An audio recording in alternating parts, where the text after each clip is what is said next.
Good evening, good evening, very very good evening. आ जाएंगे जल्दी से। क्लास लाइव हो चुका है। कॉमन पेपर का आज आपका कौन सा होगा? ज्योग्राफी होगा, है ना? तो आ जाइए जल्दी से।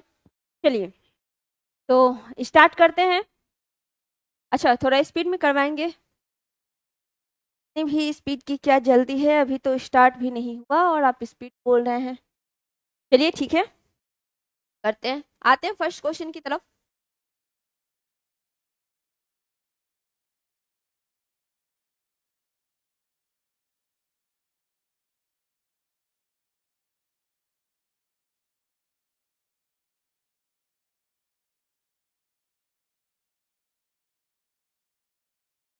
अच्छा, अब साउंड है, ऑन कर दिए हम।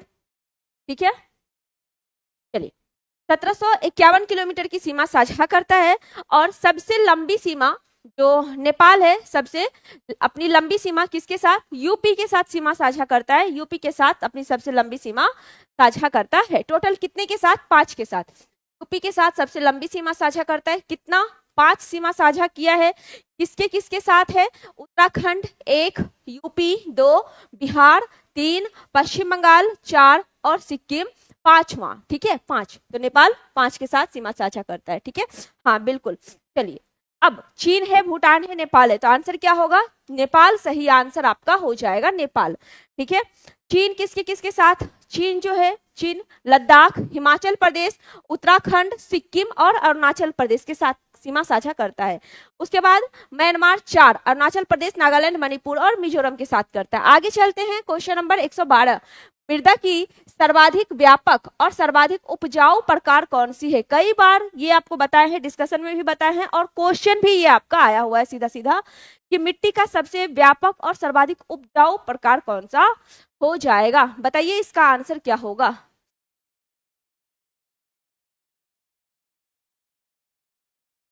चलिए, सबको पता है क्या होगा? जलोढ़ मृदा इसका सही आंसर हो जाएगा, ऑप्शन नंबर ए। अब जलोढ़ मृदा देखते हैं। जलोढ़ मृदा की अगर बात करें तो जल के द्वारा जो बहाकर निक्षेप लाई जाती है, जल द्वारा बहाकर जो निक्षेप लाई जाती है, उसी से किस मिट्टी का निर्माण होता है?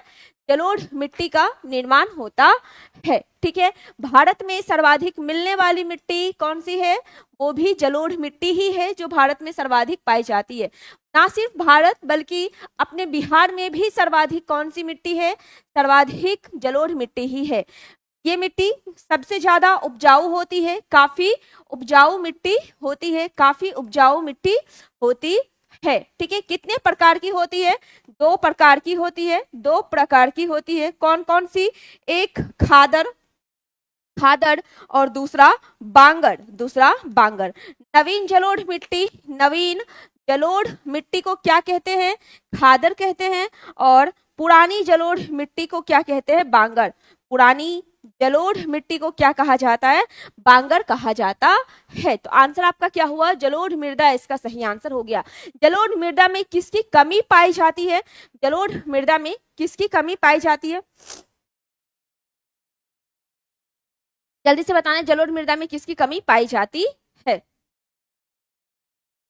चलिए आगे चलते हैं। अच्छा, इसके साथ काली मिट्टी, काली मिट्टी बेसाल्ट चट्टान के टूटने फूटने से लेटेराइट आपका भारी वर्षा वाली जगह पर होता है। निछालन की प्रक्रिया लेटेराइट में ही होती है। हाँ, नाइट्रोजन फास्फोरस की कमी पाई जाती है और पोटास जो है, पोटास की बहुलता पाई जाती है। इसमें पोटास की बहुलता होती है, पोटास इसमें सर्वाधिक मात्रा में पाया जाता है, पोटास की बहुलता होती है, नाइट्रोजन फास्फोरस की कमी होती है।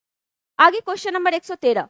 इनमें से कौन सा पत्तन यानी बंदरगाह पूर्वी तट पर स्थित है जो अंतःस्थलीय तथा अधिकतम गहराई का पत्तन है तथा पूर्ण रूप से सुरक्षित है? ठीक है, ये भी आपको पता होगा, बहुत बार इसका डिस्कशन भी हुआ है और आपको अच्छी तरीके से ये मालूम होगा क्योंकि बहुत इजी क्वेश्चन बन जाता है। कौन सा हो जाएगा? चेन्नई, विशाखापत्तनम, तूतीकोरिन, एक से अधिक या इनमें से कोई भी नहीं? चेन्नई की अगर हम बात करें तो चेन्नई एक कृत्रिम बंदरगाह है। चेन्नई एक कृत्रिम बंदरगाह है। कहां पर है? कृत्रिम बंदरगाह है कहां पर? तमिलनाडु में है। कहां पे? तमिलनाडु में चेन्नई जो है वो आपका स्थित है। विशाखापत्तनम की बात करें तो विशाखापत्तनम बिल्कुल सही, सबका आंसर आ रहा है बी, बिल्कुल सही है। विद्या, सोनम, अंजलि, चलिए विशाखापत्तनम कहाँ है? आंध्र प्रदेश में है। पूर्ण रूप से सुरक्षित है किस पहाड़ी की वजह से? डॉल्फिन नोज पहाड़ी, डॉल्फिन नोज पहाड़ी के वजह से, डॉल्फिन नोज पहाड़ी के वजह से ये पूरी तरह से क्या है? सुरक्षित है। डॉल्फिन नोज पहाड़ी की वजह से विशाखापत्तनम काफी सुरक्षित है, ठीक है। चलिए उसके बाद सबसे गहरा बंदरगाह कौन सा है? यही है, सबसे गहरा बंदरगाह भी आपका कौन सा है? विशाखापत्तनम बंदरगाह ही है, ठीक है। चलिए अब क्या तूतीकोरिन है? तूतीकोरिन का नाम चेंज हुआ है, नाम क्या है? वीओ चिदम्बनार। क्या है? वीओ चिदम्बनार, चिदम्बनार इसका नया नाम हो गया है। अब बताइए आंसर आपका क्या होगा? आंसर क्या होगा? पूर्वी तट पे है तो तमिलनाडु वाला भी है, विशाखापत्तनम आंध्र प्रदेश वाला भी है। आंध्र प्रदेश ही होगा क्योंकि अगर पूरी लाइन को पढ़ेंगे, अंतः स्थलीय, अधिकतम गहराई और पूर्ण रूप से सुरक्षित, तो आंसर क्या होगा? विशाखापत्तनम सही आंसर हो जाएगा, ऑप्शन नंबर बी, ठीक है। चलिए आगे चलते हैं। क्वेश्चन नंबर 114, निम्नलिखित में से कौन सा एक समूह भारत में विशालतम भाषाई समूह है? ये बताना है। कौन सा एक समूह भारत में विशालतम भाषाई समूह है? चीनी, तिब्बत, ऑस्ट्रिक, भारतीय, आर्य, एक से अधिक, या इनमें से कोई भी नहीं? बताइए।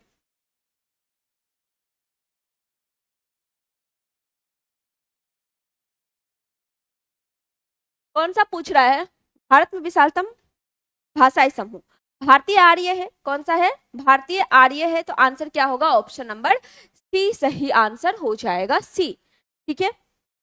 नेक्स्ट क्वेश्चन नंबर 115, कौन सा अक्षांशीय विस्तार भारत की संपूर्ण भूमि के विस्तार के संदर्भ में प्रासंगिक है?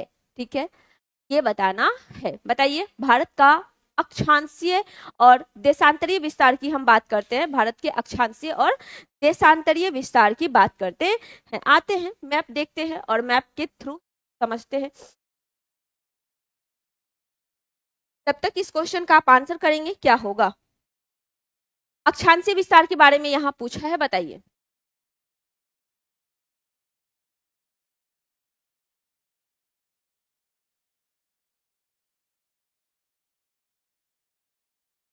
चलिए अक्षांशीय विस्तार की बात करें तो यहाँ पे दो हो जाता है। एक आपका सबसे पहले हम कन्याकुमारी से लेकर चलते हैं, ठीक है, कन्याकुमारी से लेकर चलते हैं ये वाला, ठीक है। 8 डिग्री 4 मिनट, 8 डिग्री 4 मिनट, ठीक है, से लेकर कहां तक? 8 डिग्री 4 मिनट से लेकर 37 डिग्री 6 मिनट तक इसका अक्षांशीय विस्तार है, उत्तरी अक्षांशीय हो जाएगा, उत्तरी अक्षांशीय हो जाएगा। अब देशांतरीय विस्तार देखते हैं कितना है, ठीक है। यहाँ 68 डिग्री 7 मिनट पूर्वी देशांतर, कौन सा? पूर्वी देशांतर में, उत्तरी गोलार्ध और पूर्वी देशांतर में स्थित है अपना भारत, ठीक है, से लेकर 97 डिग्री 25 मिनट तक ये स्थित है, ठीक है। चलिए ये तो यहाँ लिए, अगर हम पूरे भारत को यानी अंडमान निकोबार और लक्षद्वीप को भी शामिल करते हैं तो यहाँ पे क्या होगा? यहाँ पे 6 डिग्री 4 मिनट, 6 डिग्री 4 मिनट हो जाएगा, ठीक है। चलिए और यहाँ लेंगे तो 8 डिग्री 4 मिनट। अब इसके अलग अलग पॉइंट की बात करते हैं। सबसे उत्तरी बिंदु कौन सा है? इंदिरा कॉल है। सबसे उत्तरी बिंदु कौन सा है? यहाँ पे आपका इंदिरा कॉल है, इंदिरा कॉल, ठीक है, इंदिरा कॉल है। सबसे दक्षिणी बिंदु यहाँ पे आपका कौन सा है? इंदिरा पॉइंट, इंदिरा पॉइंट है, इंदिरा पॉइंट है। इसे और किस नाम से जानते हैं? पिगमिलियन पॉइंट। किस नाम से? पिगमिलियन पॉइंट के नाम से जानते, पिगमिलियन बिंदु के नाम से जानते हैं, जो कि भूमध्य रेखा से 876 किलोमीटर के डिस्टेंस पर स्थित है, ठीक है। हाँ चलिए अब सबसे पश्चिमी बिंदु की बात करते हैं, तो सबसे पश्चिमी बिंदु कौन सा है? गुहार माथा, गुहार माथा, गुहार माथा या आपका टरक्रीक, गुजरात बोल सकते हैं, ठीक है। ये कहाँ पे है? गुजरात में स्थित है, गुजरात में। ठीक है। चलिए, सबसे पूर्वी बिंदु आपका कौन सा, किबिथु है। कौन सा, किबिथु है। सबसे पूर्वी बिंदु किबिथु है। किबिथु है कहाँ पे है, अरुणाचल प्रदेश में है, अरुणाचल प्रदेश। ठीक है, अब आइए क्वेश्चन की तरफ। देखिए, अक्षांशी विस्तार बोल रहा है 8 डिग्री 4 मिनट से लेकर 37 डिग्री 6 मिनट। आंसर हो जाएगा आपका ऑप्शन नंबर सी सही आंसर हो जाएगा। कोई दिक्कत नहीं होना चाहिए समझने में। चलिए आगे चलते हैं, क्वेश्चन नंबर 116। ब्रह्मपुत्र नदी अपने स्रोत से लेकर डेल्टा तक गुजरती है। बताइए, ब्रह्मपुत्र नदी अपने स्रोत से लेकर डेल्टा तक गुजरती है। तिब्बत, चीन, म्यांमार, भूटान, नेपाल, भारत, चीन, भारत, बांग्लादेश।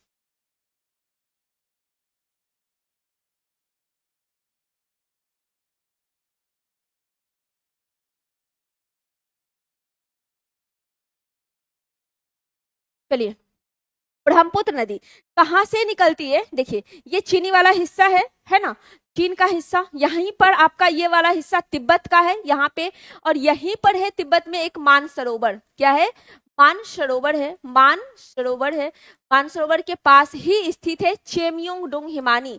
क्या है, चेमयोंग डोंग हिमानी स्थित है। यहाँ से ब्रह्मपुत्र नदी निकलती है, और अरुणाचल प्रदेश में एक दर्रा है, इस दर्रे का नाम है यांगपा दर्रा। यांगपा दर्रा है। तो ब्रह्मपुत्र नदी यहाँ से इस तरह से प्रवेश करती हुई और यहाँ बांग्लादेश में आती है। ठीक है, अरुणाचल प्रदेश में इसे, तिब्बत में इसे सांगपो के नाम से जानते हैं। तिब्बत में किस नाम से जानते हैं, तिब्बत में ब्रह्मपुत्र को सांगपो के नाम से यहाँ पे लिख देते हैं। चलिए, तिब्बत में अगर बात करें तो तिब्बत में सांगपो के नाम से जानते हैं। ठीक है, सांगपो के नाम से जानते हैं। उसके बाद मैं अरुणाचल प्रदेश में प्रवेश करती है, तो अरुणाचल प्रदेश में इसे दिहांग के नाम से जानते हैं। दिहांग के नाम से जानते हैं।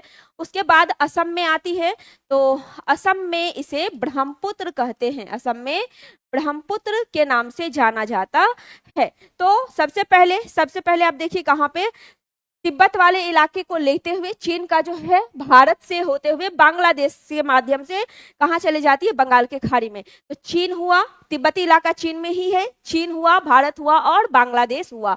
आंसर क्या हो जाएगा, ऑप्शन नंबर सी हो जाएगा। चीन, भारत और बांग्लादेश इसका सही आंसर हो जाएगा, ऑप्शन नंबर सी। ठीक है, चलिए अब 3 नदियां हैं जो भारत के बाहर से है, सिंधु है, सतलज है और ब्रह्मपुत्र है। ब्रह्मपुत्र की टोटल लंबाई कितनी है, कुल लंबाई कितनी हो जाएगी। ठीक है, टोटल लंबाई अगर ब्रह्मपुत्र की बात करें तो कुल लंबाई 2900, कितनी, 2900 किलोमीटर कुल लंबाई हो जाएगी। ठीक है, और भारत में 916 किलोमीटर ये भारत में डिस्टेंस तय करती है, भारत में। ठीक है, क्लियर है। चलिए आगे चलते हैं, क्वेश्चन नंबर 117। हिमालय पर्वतमाला में उत्तर से दक्षिण की ओर जाते हुए पर्वत दर्रों का सही अनुक्रम कौन सा है, बताइए।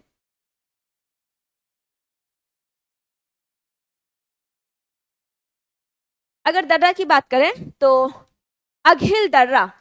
ठीक है, कुछ इंपॉर्टेंट दर्रा देख लेते हैं कहाँ है। अघिल दर्रा कहाँ है, लद्दाख में स्थित है। चलिए, फिर काराकोरम जम्मू कश्मीर में, पीर पंजाल जम्मू कश्मीर में, लिपू लेक, लिपू लेक, माना दर्रा, नीति दर्रा कहाँ पे, उत्तराखंड में स्थित है, उत्तराखंड में है। उसके बाद सिक्किम जाते हैं तो सिक्किम में कौन सा है, नाथुला और जेलेपला। नाथुला दर्रा और जेलेपला दर्रा कहाँ पे है, सिक्किम में स्थित है, सिक्किम में ये स्थित है। ठीक है, रोहतांग, बारालाचा और सिपकिला, रोहतांग, बारालाचा, बारालाचा और सिपकिला ये कहाँ है, हिमाचल प्रदेश में। कहाँ पे, हिमाचल प्रदेश में ये स्थित है। बताइए 117 का आंसर क्या हो जाएगा।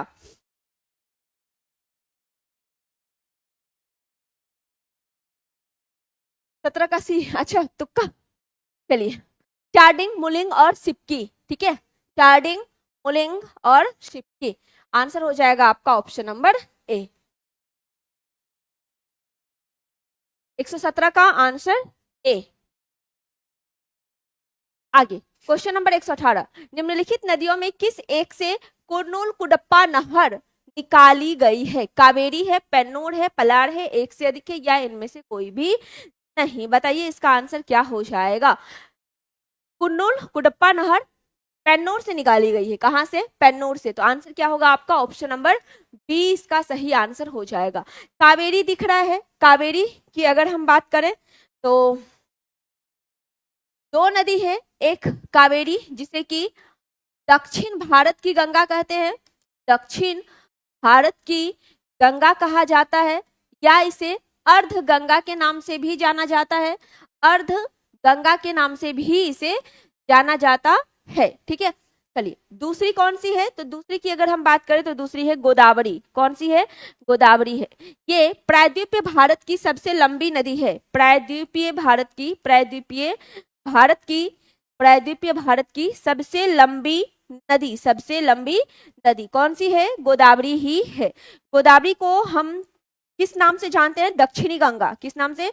दक्षिणी गंगा। गोदावरी के लिए ही यूज होता है। दक्षिण भारत की गंगा रहेगा तो कावेरी, और दक्षिणी गंगा रहेगा तो आपका क्या हो जाएगा? गोदावरी हो जाएगा। वृद्ध गंगा भी रहेगा तो क्या होगा?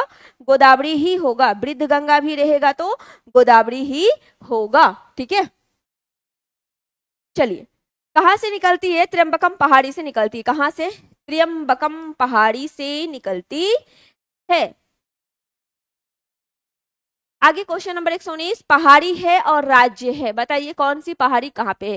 गारो, खासी, जैंतिया पहाड़ी कहाँ पे है? खासी पहाड़ी पर कौन सा जगह है? मासिन डैम है, जहां पर विश्व का सबसे ज्यादा वर्षा होता है। पता है क्यों? क्योंकि वहां पे कीपाकार आकृति बनती है। ठीक है, चलिए उसके बाद है मीरी। मीरी कहाँ पे है? अरुणाचल प्रदेश में है।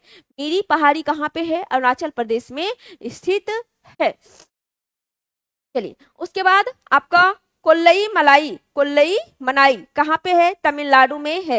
नीलगिरी भी आपका तमिलनाडु में ही है। पूर्वी घाट और पश्चिमी घाट के मिलन स्थल पे कौन सा है? नीलगिरी स्थित है। डालमा, डालमा आपका कहाँ हो जाएगा?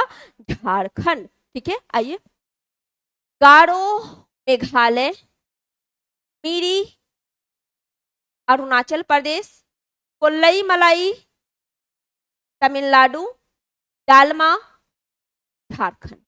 ठीक है, तो ए का 1, बी का 3, का 2, डी का 4। तो 1 3 2 4, 1 3 2 4 ऑप्शन नंबर ए में दिख रहा है। तो आंसर क्या होगा?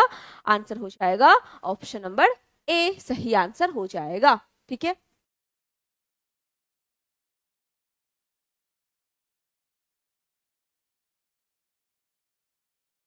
क्लियर है? चलिए आगे क्वेश्चन नंबर 120, 120 ही होगा ना? हाँ, हगड़ी सहायक नदी है किस? भीमा की, गोदावरी की, तुंगभद्रा की, एक से अधिक, या इनमें से कोई भी नहीं? किसकी सहायक नदी है ये बताना है। चलिए हंगरी किसकी सहायक नदी है ये बताना है। सबसे पहले है भीमा। भीमा की अगर बात करें तो भीमा किसकी सहायक नदी है? कृष्णा की। भीमा है, तुंगभद्रा है, मूसी है ना? उसके बाद आपका कोयना है, दूध गंगा है, ये सब। भीमा की अगर हम बात करते हैं, भीमा किसकी सहायक नदी है? कृष्णा की। ठीक है, तुंगभद्रा भी इसी की सहायक नदी हो जाएगा।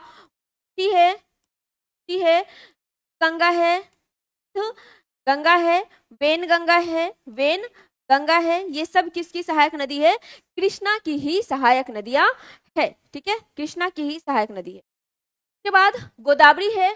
गोदावरी की अगर बात करें, गोदावरी तो बता ही चुके हैं। गोदावरी की सहायक नदी पेनगंगा, पेनगंगा याद रखिएगा गोदावरी की है। मालप्रभा, घाट प्रभा भी कृष्णा की ही है।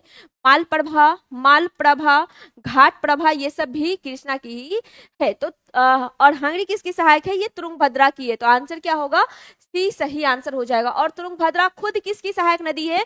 कृष्णा की सहायक नदी है। कृष्णा कहाँ से निकलती है? महाबलेश्वर से निकलती है। कृष्णा कहाँ से? महाबलेश्वर से निकलती है। कृष्णा महाबलेश्वर से निकलती है और कहाँ जाके गिरती है? तो बंगाल की खाड़ी में, बंगाल की खाड़ी में जाकर गिरती है, बंगाल की खाड़ी में गिरती है। क्लियर है? हाँ, इंद्रावती, मंजीरा, ये सब भी किसकी है? ये सब गोदावरी की ही सहायक नदी है। इंद्रावती है, मंजीरा है, ये सब गोदावरी की सहायक नदी हो जाएगी। आगे चलिए, क्वेश्चन नंबर 121।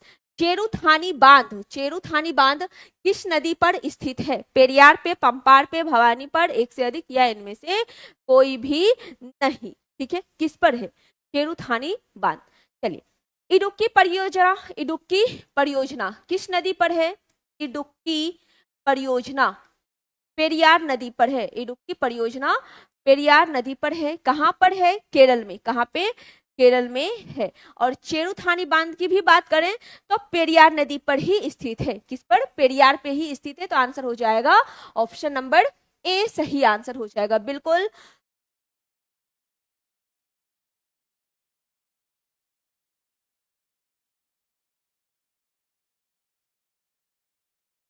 चलिए, सबका सही आंसर है क्या? पेरियार इसका सही आंसर हो जाए। के बाद टिहरी बांध, टिहरी बांध, टिहरी बांध भागीरथी और भिलंगाना, भागीरथी और कौन सी नदी? भिलंगाना नदी पर स्थित है। ठीक है। और हीराकुंड बांध, हीराकुंड बांध, हीराकुंड बांध किस नदी पर है? महानदी पर स्थित है। महानदी पर स्थित है। कहाँ पर? उड़ीसा में स्थित है। ठीक है। कडना बांध, कडना बांध किस नदी पर? माही नदी पर। किस नदी पर? माही नदी पर कडना बांध है। निम्मो बाजको बांध, निम्मो बाजको बांध किस नदी पर है? सिंधु नदी पर। निम्मो बाजको बांध किस नदी पर? सिंधु नदी पर स्थित हो जाएगा। क्लियर है? बिल्कुल आपका मैसेज आ रहा है। 120 का आंसर सी है। चलिए, 121 का ए है, बिल्कुल सही है। साउंड नहीं है, साउंड नहीं है तो सबको सुनाई कैसे दे रहा है? चलिए आगे चलते हैं। Question number 122। भारत में अवरोही क्रम में कच्चे खनिज तेल के 4 प्रमुख उत्पादक हैं। कौन कौन से? 4 प्रमुख उत्पाद करने वाले राज्य कौन कौन से हैं ये बताना है। बताइए कौन सा हो जाएगा?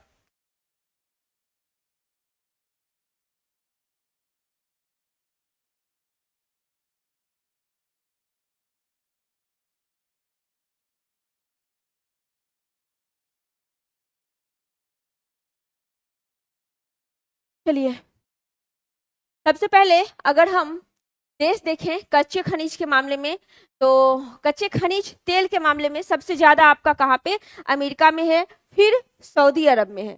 ठीक है। अमेरिका, अमेरिका पहले स्थान पे है, दूसरे स्थान पे सऊदी अरब है, सऊदी अरब है, और तीसरे स्थान पे रूस है। तीसरे स्थान पे आपका क्या हो जाएगा? रूस हो जाएगा। ठीक है।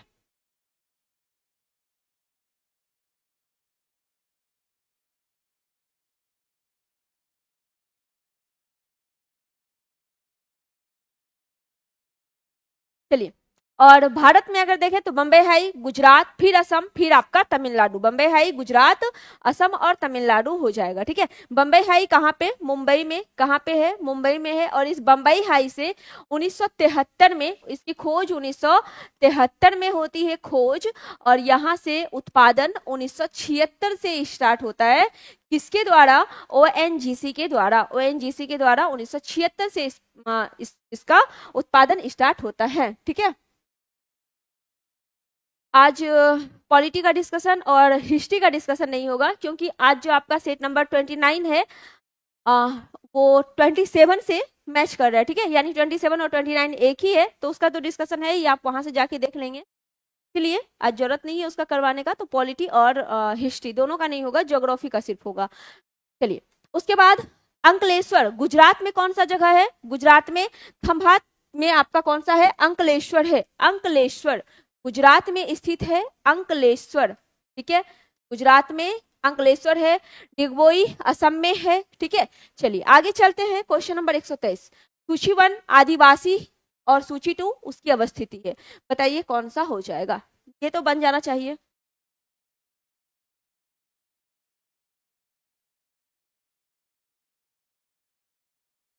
पॉलिटी और हिस्ट्री आपका, आप 27 नंबर सेट निकाल लेंगे, उसमें देख लेंगे कॉमन पेपर का, ठीक है, उसमें देख लीजिएगा, मिल जाएगा आपको।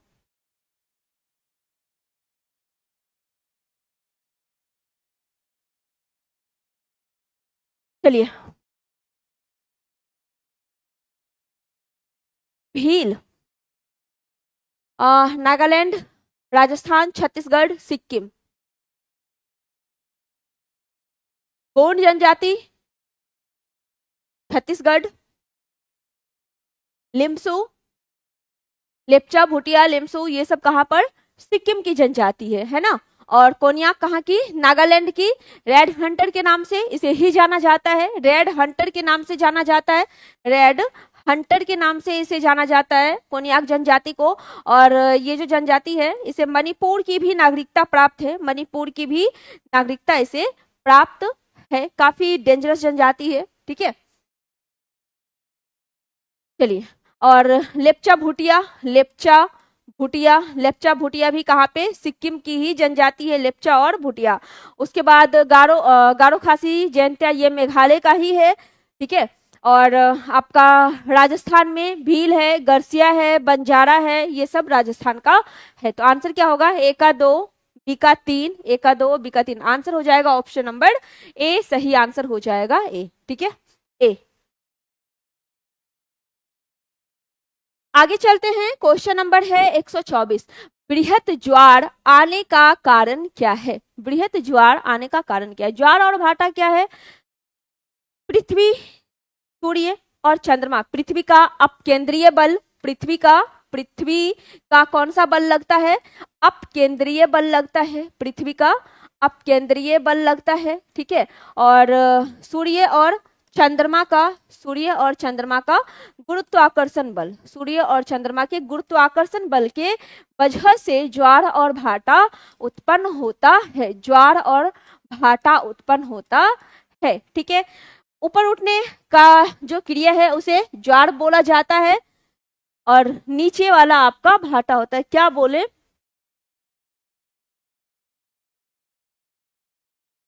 डिस्कशन उसका करवाया हुआ है, वही सेम टू सेम सेट है। तो अब एक ही चीज का कितना बार डिस्कशन होगा? सेट नंबर 27 आप देख लीजिए, सेम क्वेश्चन वही है, वही डिस्कशन आपका हिस्ट्री और पॉलिटी का है, ठीक है।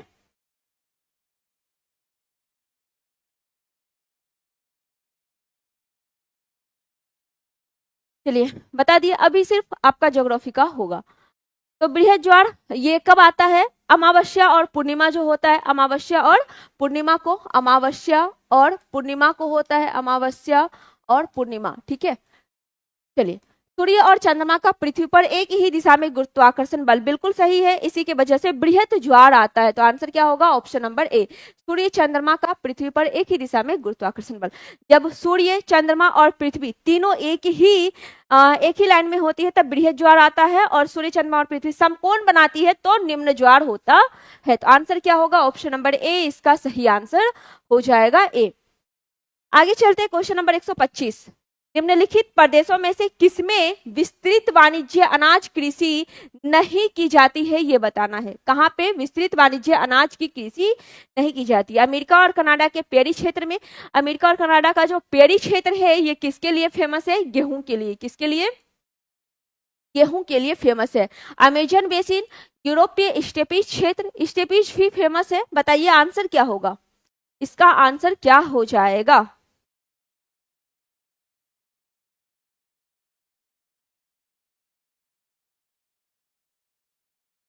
आंसर क्या होगा? यूरोपीय स्टेपी क्षेत्र भी आपका गेहूं के लिए फेमस है, अनाज के लिए ही फेमस है।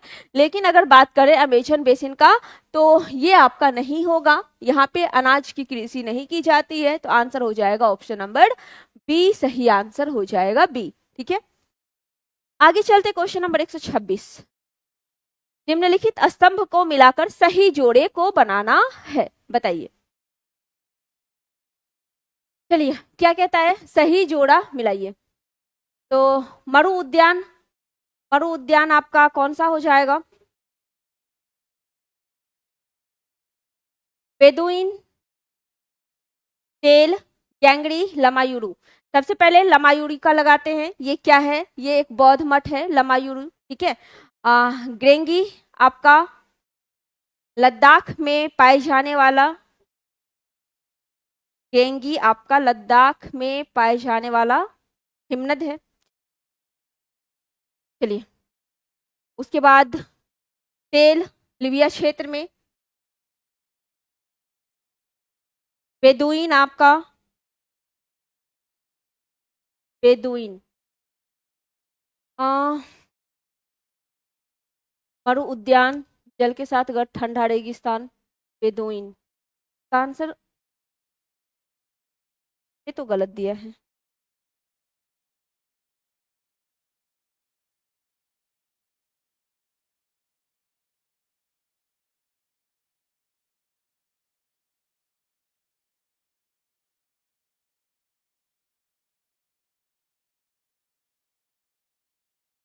डेंगी हिमनद हो गया, तेल लिबिया हो गया, मरु उद्यान। चलिए जल के साथ गर्त, बेदुइन आपका सहारा लगा लीजिए, तो आंसर हो जाएगा क्या? बी, ठीक है। लमायूरी एक बौद्ध मठ है, ग्रेंगी जो कि लद्दाख में है आपका हिमनद है, तेल लिबिया क्षेत्र में।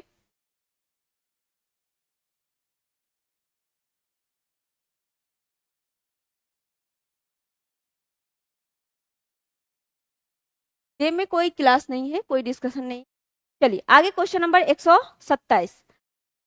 मोहोरोबोकिक भंग अशांतता कहाँ अवस्थित है, ये बताना है। प्रवटी और प्रपार के बीच में, प्रवार के बीच में, ऊपरी और निचली प्रवटी परत के बीच में, ऊपरी प्रवार और निचली प्रवार के बीच में कहाँ पर स्थित है, ये बताना है। मोहो और गुटेनबर्ग दो लाइन होता है।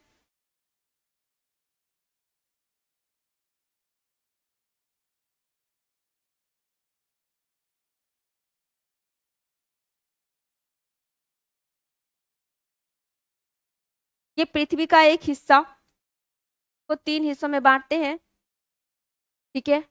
ये हो जाएगा आपका क्या? सियाल,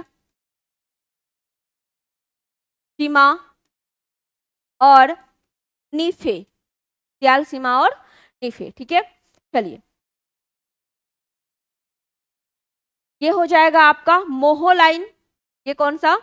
इसे कहेंगे मोहो, जो सियाल और सीमा को अलग करेगा, और इसे कहा जाएगा गुटेनबर्ग। इसे क्या कहा जाएगा? से गुटेनबर्ग कहा जाएगा, गुटेनबर्ग कहा जाएगा, ठीक है। अब किसको किसको अलग करता है ये बताना है। तो ऊपर वाला प्रॉपर्टी है, ये क्या है? प्रवार है। तो प्रॉपर्टी और प्रवार को ये अलग करता है, प्रॉपर्टी और प्रवार को अलग करता है। तो आंसर हो जाएगा ऑप्शन नंबर ए, इसका सही आंसर हो जाएगा प्रॉपर्टी और प्रवार।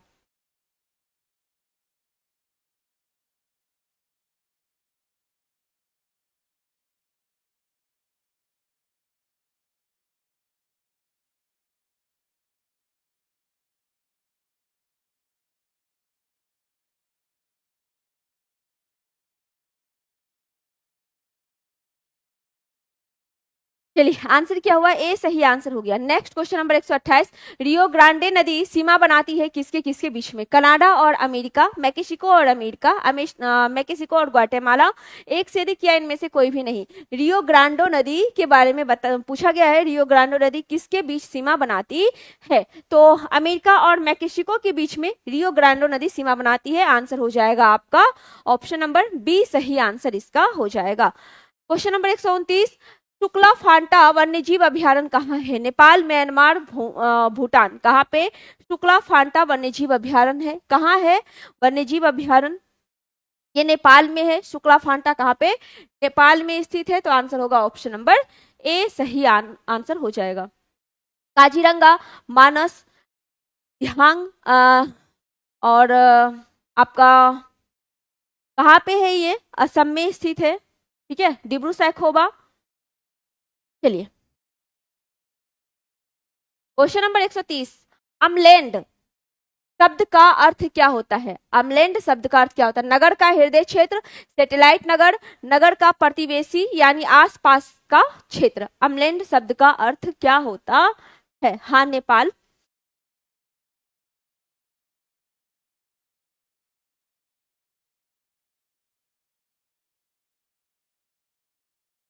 चलिए अमलैंड शब्द होता है वो जो कहीं पर एक नगर है और उसके आसपास का जो क्षेत्र होता है जो कि नगर के रूप में ही धीरे धीरे विकसित होता है। ठीक है, जैसे कोई एक शहर है और इस शहर के आसपास का जो एरिया रहता है वो भी धीरे धीरे से विकसित होकर किसमें, शहर में ही अटैच होते जाता है, शहर में ही सटते जाता है। ठीक है, यानी उसका भी शहरीकरण होने लगता है, तो वही अमलैंड कहलाता है। नगर का प्रतिवेशी, नगर का प्रतिवेशी जो कि आसपास का क्षेत्र होता है वो आपका हो जाएगा अमलैंड। ठीक है, आगे चलिए क्वेश्चन नंबर 131, भारत के किस भाग में सर्वाधिक दैनिक तापांतरण पाया जाता है? पूर्वी तटीय प्रदेश, पश्चिमी तटीय प्रदेश, राजस्थान का मरुस्थलीय क्षेत्र, या एक से अधिक, या इनमें से कोई भी नहीं, लाइक दिल्ली एनसीआर। हाँ क्या सर? ना ना,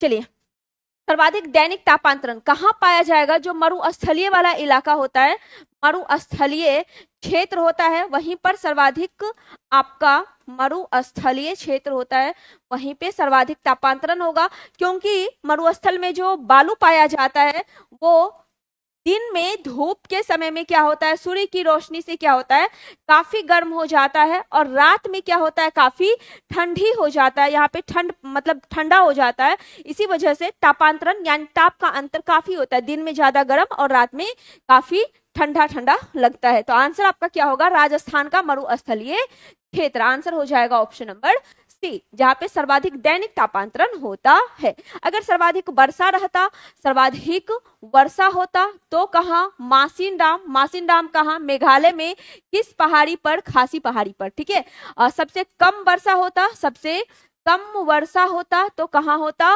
लेह लद्दाख होता। ठीक है, चलिए आगे चलते हैं। क्वेश्चन नंबर 132, लोनार झील से संबंधित सही तथ्य।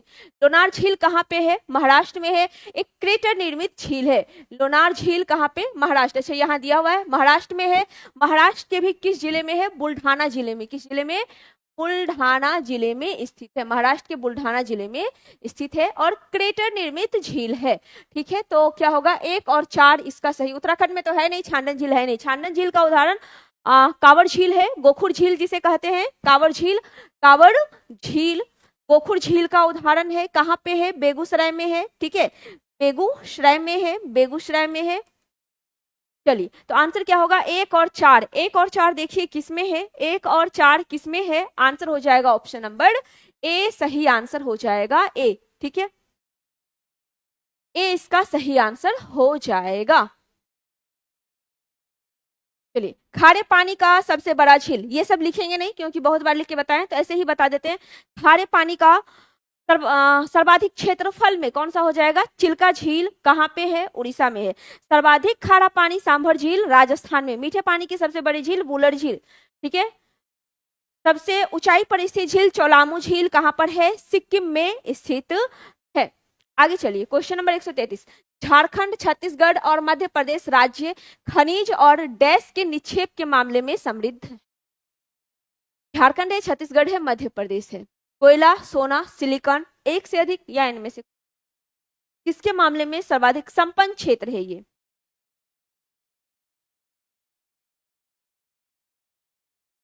चलिए कोयला की बात की जाए तो कोयला का उत्पादन उत्पादन कहाँ पे सबसे ज्यादा होता है? छत्तीसगढ़ में, उसके बाद ओडिशा, और उसके बाद आपका झारखंड। लेकिन भंडारण की बात करें, झारखंड में सबसे ज्यादा हो जाएगा। कोयला जो है 98% कोयला कहाँ से? गोंडवाना क्रम की चट्टान से, गोंडवाना से। 2% कोयला टर्सरी से, टर्सरी युगीन कोयला है, टर्सरी युगीन कोयला आपका हो जाएगा 2% में, ठीक है। चलिए, तो आंसर आपका क्या हो जाएगा? कौन सा क्षेत्र है? झारखंड है, छत्तीसगढ़ है और मध्य प्रदेश है। आंसर हो जाएगा ऑप्शन नंबर ए सही आंसर हो जाएगा। सिलिकॉन वैली के नाम से किसे जाना जाता है? बताइए, सिलिकॉन वैली के नाम से किसे जाना जाता है? सिलिकॉन वैली कहाँ पर? ये आपको बताना है, बताइए कहाँ होगा। सोना का निक्षेप कहाँ मिला है? जमुई में मिला है, लेकिन सर्वाधिक सोना कहाँ है? कर्नाटक में होगा। आंसर हुआ ए 134। निम्नलिखित में से किस संरक्षण नीति में सीधे तौर पर सामुदायिक भागीदारी नहीं है? बताइए क्या होगा 134 का? किस संरक्षण रणनीति में सीधे तौर पर सामुदायिक भागीदारी नहीं होती है? संयुक्त वन प्रबंधन, बीज बचाओ आंदोलन, वन्यजीव अभ्यारण्य का सीमांकन, एक से अधिक या इनमें से कोई भी नहीं।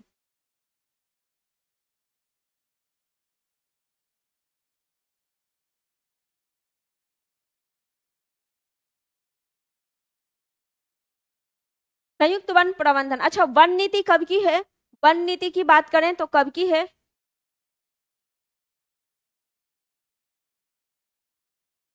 वन नीति, प्रथम वन नीति 1952, 1952 का प्रथम वन नीति है, ठीक है। वन्यजीव संरक्षण 1972, 1972 का वन्यजीव संरक्षण, वन्यजीव संरक्षण 1972, ठीक है। बीज बचाओ आंदोलन, बीज बचाओ आंदोलन 1980 का, बीज बचाओ आंदोलन 1980 का है। और वन्यजीव अभ्यारण्य का सीमांकन, इसमें सामुदायिक विकास जो है ये सीधे तौर पर नहीं होता है, तो आंसर हो जाएगा ऑप्शन नंबर सी सही आंसर हो जाएगा। एपिको आंदोलन, एपिको आंदोलन 1980 का, एपिको आंदोलन 1980, एपिको आंदोलन। चलिए आगे, क्वेश्चन नंबर 135। भारत का प्रथम कच्चा तेल पाइपलाइन परिवहन नेटवर्क का नाम बताइए। कच्चा तेल पाइपलाइन परिवहन नेटवर्क 1986 में ये आपका किया गया था, हजीरा से विजयपुर। तो 86 में हजीरा से विजयपुर, तो आंसर हो जाएगा ऑप्शन नंबर ए। सबसे पहले तेल का कुआं असम के मकान में खोदा गया था। असम का जो मकान है, असम का मकान, मकान तेल कुआं, मकान तेल कुआं खोदा गया था पहला। 136 निम्नलिखित ऊर्जा समूह में से कौन सा समूह गैर परंपरागत है? कौन सा समूह गैर परंपरागत है, ये बताना है। गैर परंपरागत कौन सा हो जाएगा? गैर परंपरागत को ही क्या कहते हैं? नवीनीकृत, है ना, नवीनीकरण ऊर्जा का स्रोत, नवीनीकरण। बताइए कौन कौन सा होगा?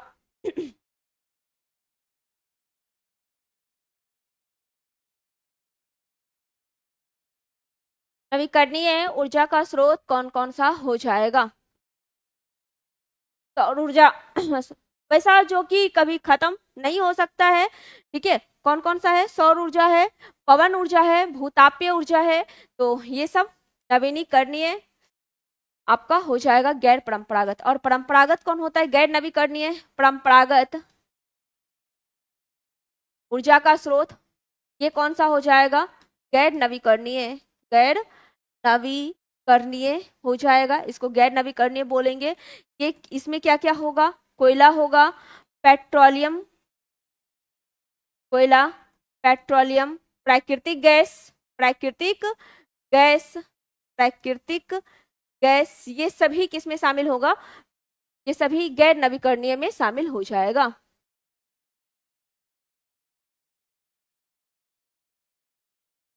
चलिए, तो आंसर क्या हुआ? बी सही आंसर हो गया। 137 नंबर, सतत विकास की विशेषता कौन सी है? सतत विकास की विशेषता कौन सी है, ये बताइए।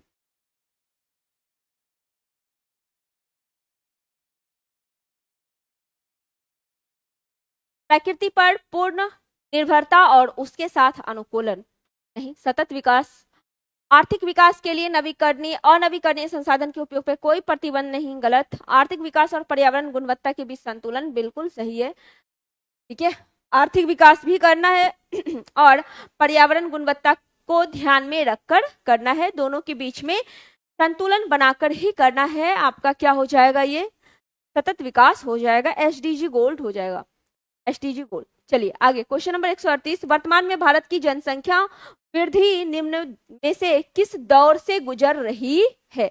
वर्तमान में भारत की जनसंख्या वृद्धि जो है ये किस दौर से गुजर रही? जनसंख्या वृद्धि का रीजन क्या है? उच्च जन्म दर, उच्च जन्म दर, जन्म दर और निम्न मृत्यु दर, निम्न मृत्यु दर, निम्न मृत्यु दर, ये भारत की जनसंख्या की तीव्रतम वृद्धि का कारण है। ठीक है, और ये क्वेश्चन भी पूछता है तीव्रतम वृद्धि का कारण क्या है। ठीक है, तो क्या कारण है? उच्च जन्म दर, यानी जन्म लेने वाले बच्चे की जो संख्या है वो बहुत ज्यादा है और जो मृत्यु दर है वो बहुत कम है। ठीक है, इसलिए ये त्वरित वृद्धि दर है, ये भारत की जनसंख्या का त्वरित वृद्धि दर का कारण है, त्वरित वृद्धि दर का कारण हो जाएगा। और जनसंख्या वृद्धि किस दौर से गुजर रही है? तो निश्चित रूप से गिरने की प्रवृत्ति के साथ उच्च वृद्धि दर। ठीक है, तो आंसर हो जाएगा ऑप्शन नंबर ए सही आंसर, बिल्कुल। माही, सोनम, सौरभ, श्रवण, अंजलि, सबका सही आंसर है। आगे चलिए, क्वेश्चन नंबर 139। निम्नलिखित राज्यों का सही अवरोही क्रम उनकी जनसंख्या 2001 नहीं 2011 कर लीजिए, 11 के अनुसार सही है। ठीक है, बताइए क्या हो जाएगा।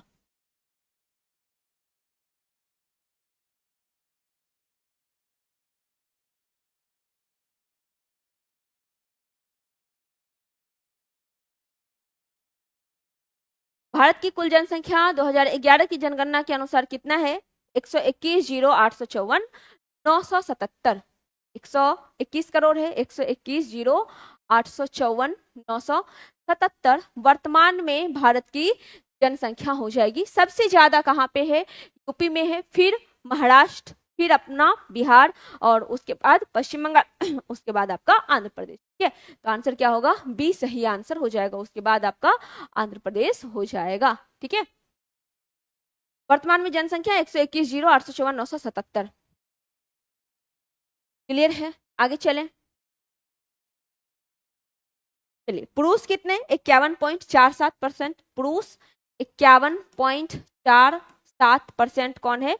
ये पुरुष का रेशियो है। बाकी आप बाकी कौन है? बाकी महिलाएं हैं 48.3%। ठीक है, बाकी 48.3% महिला है। आगे क्वेश्चन नंबर 140। वैश्विक गांव की संकल्पना का विकास आधारित है। सामाजिक विकास से, राजनीतिक से, परिवहन और संचार का विकास, एक से अधिक या इनमें से कोई भी नहीं। यूपी, महाराष्ट्र, बिहार, पश्चिम बंगाल, बिल्कुल सही है।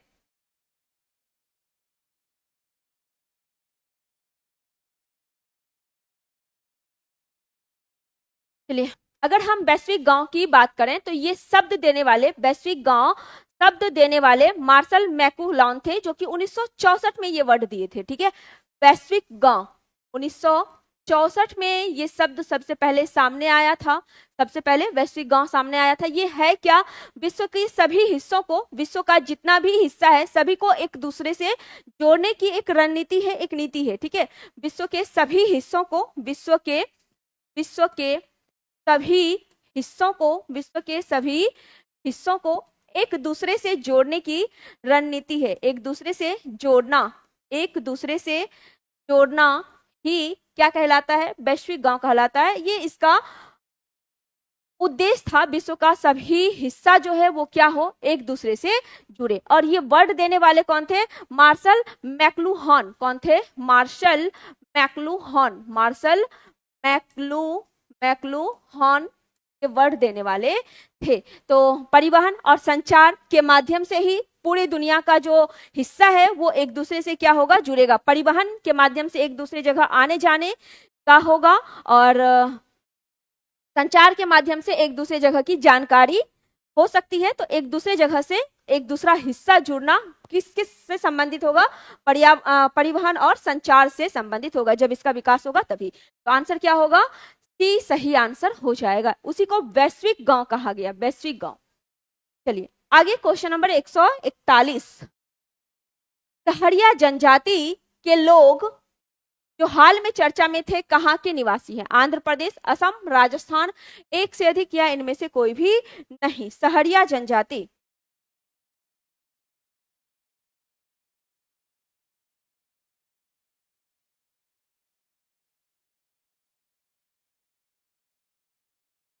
चलिए सबसे पहले है आंध्र प्रदेश। आंध्र प्रदेश में कौन कौन सी जनजाति पाई जाती है?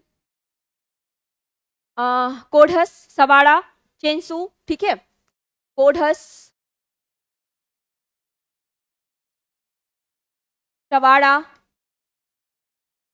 चेंचुशु जनजाति आंध्र प्रदेश में पाई जाती है। राजस्थान की बात करें, मीना, सहरिया, अच्छा सहरिया दिया हुआ ही है, बंजारा, ठीक है, भील, ये सब जनजाति राजस्थान में पाई जाती है। कार्बी जनजाति असम में पाई जाती है, ठीक है। और सहरिया का आंसर क्या हो जाएगा आपका, ऑप्शन नंबर सी सही आंसर हो जाएगा, सी। कुकी मैती कहाँ पे, मणिपुर में पाई जाती है। कुकी मैती कहाँ पे, मणिपुर में पाई जाती है। बहुत ही इंपॉर्टेंट क्वेश्चन है क्योंकि अभी कुकी मैती का चल रहा था विवाद, इसी वजह से आपका इंपॉर्टेंट क्वेश्चन बनता है। आगे क्वेश्चन नंबर 142। कथन और कारण दिया हुआ है, बताइए कौन सा सही होगा। कितना क्वेश्चन है, 150 होगा, 8 क्वेश्चन और होगा, हाँ 150। चलिए बताइए, कथन और कारण दिया हुआ है।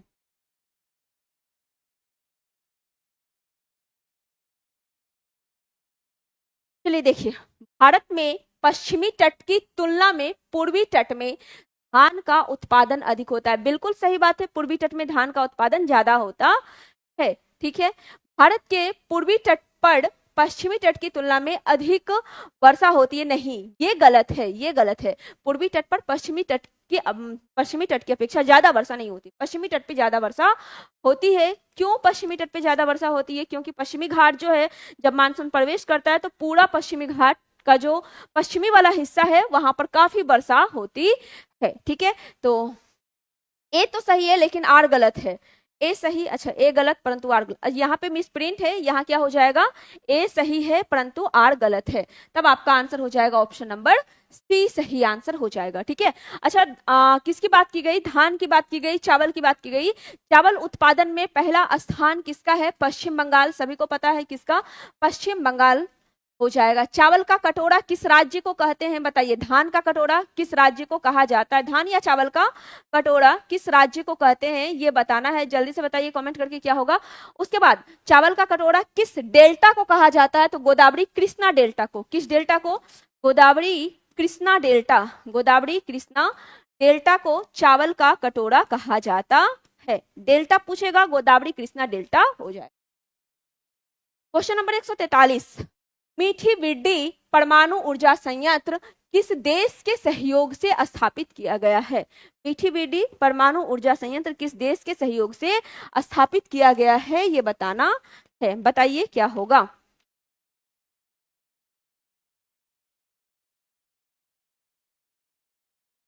तारापुर कहाँ पे है? तारापुर महाराष्ट्र में है। कुडनकुलम कहाँ है? लिख लीजिए। तारापुर की अगर बात करें, तारापुर महाराष्ट्र में, कुडनकुलम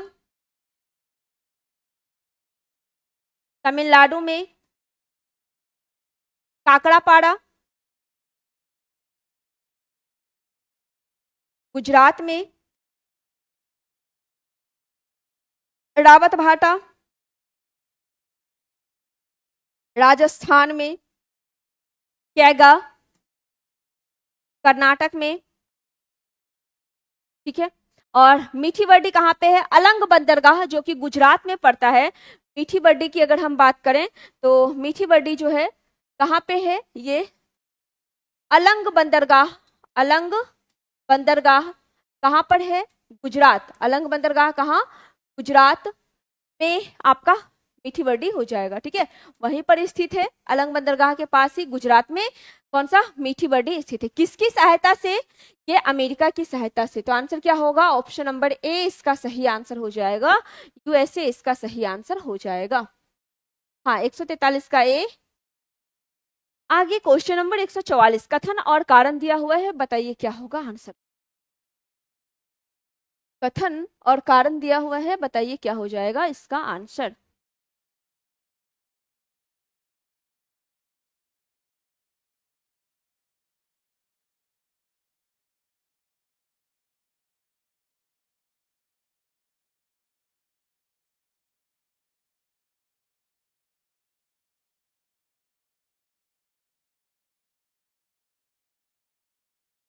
चलिए देखते हैं। शुक्र यानी कि वीनस ग्रह पर मानव जीवन का होना अत्यधिक असंभाव्य है। रीजन है, शुक्र के वायुमंडल में कार्बन डाइऑक्साइड का अत्यधिक उच्च स्तर है। अच्छा, शुक्र जिसे कि हम लोग वीनस के नाम से जानते हैं, ये सूर्य के बाद बुध, बुध के बाद शुक्र, यानी सूर्य से दूरी के हिसाब पर अगर देखें तो दूसरे नंबर पे आता है। ठीक है, दूसरे नंबर पे आता है। सूर्य से दूरी के अनुसार अगर देखें, दूरी के अनुसार देखें तो कहाँ पे आता है? दूसरे नंबर पे आता है। पहले नंबर पे बुध आता है। ठीक है, इसे पृथ्वी की भगिनी भी बोलते हैं, पृथ्वी की भगिनी भी कहा जाता है। इसे जुड़वा ग्रह भी कहा जाता है, पृथ्वी का जुड़वा ग्रह भी कहा जाता है। सर्वाधिक चमकीला, सर्वाधिक चमकीला ग्रह कौन सा हो जाएगा? शुक्र ही सर्वाधिक चमकीला ग्रह हो जाएगा। शुक्र के पास कोई उपग्रह नहीं है। बुध और शुक्र जो है उसके पास कोई उपग्रह नहीं है। शुक्र जो है ये क्लॉक वाइज रोटेट करता है, यानी कि विपरीत परिक्रमा करता है, क्लॉक वाइज घूमता है। ठीक है, शुक्र और अरुण है आपका दो ग्रह जो कि उल्टा घूमता है अन्य ग्रह की तुलना में। तो कथन और कारण क्या है? दोनों ही सही है, तो आंसर हो जाएगा ए और आर दोनों सही है, और आर ए की सही व्याख्या करता है। आंसर होगा ऑप्शन नंबर ए, सही आंसर हो जाएगा ए। बिल्कुल ए जिसका भी आंसर है सही है। आगे चलिए, क्वेश्चन नंबर 145, निम्नांकित महाद्वीप में किसमें प्रति व्यक्ति भूमि सर्वाधिक माध्य ऊंचाई वाला है? ठीक है, जो दिया हुआ है उसी में पूछा जा रहा है। एशिया, यूरोप, ऑस्ट्रेलिया, एक से अधिक या इनमें से भी नहीं, बताइए क्या हो जाएगा।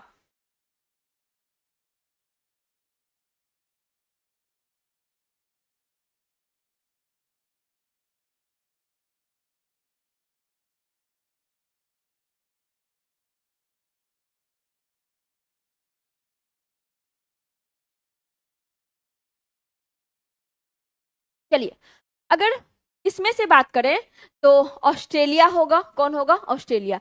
लेकिन अगर ऐसे बात करें तो अंटार्कटिका होगा। कौन होगा? अंटार्कटिका हो जाएगा, अंटार्कटिका। ठीक है, अब चलिए अगर हम एशिया की बात करते हैं, आंसर हुआ ऑप्शन नंबर सी। एशिया की बात करते हैं तो एशिया का विस्तार सबसे ज्यादा है क्षेत्रफल के हिसाब से पूरे विश्व का। कितना? 30%। ठीक है, क्षेत्रफल में कितना लिए हुआ है? क्षेत्रफल में 30% भूमि एशिया के पास है। जनसंख्या की बात करें तो पूरे विश्व की आबादी का 60% जनसंख्या यहीं पे निवास करता है। एशिया में ही 60% आबादी निवास करता है। ठीक है, एशिया को ही सभी धर्मों का आद्य भूमि भी कहा जाता है। सभी धर्मों का आद्य भूमि भी किसे कहते हैं? आद्य भूमि भी इसे ही कहा जाता है। यूरोप की अगर बात करें तो यूरोप को प्रायद्वीपों का प्रायद्वीप, यानी प्रायद्वीपों का प्रायद्वीप कहा जाता है।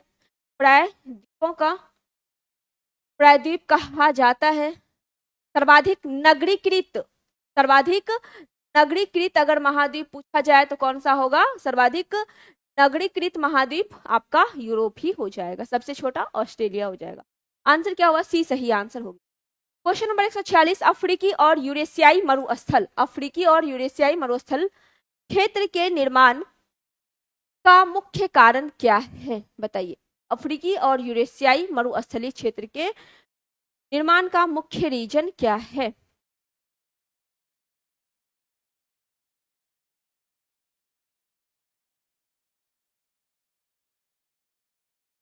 ये उपोष्ण उच्च दाब कोशिका हाई प्रेशर सेल में स्थित है। सही है। उष्ण महासागर धारा नहीं, केवल और केवल क्या आंसर होगा?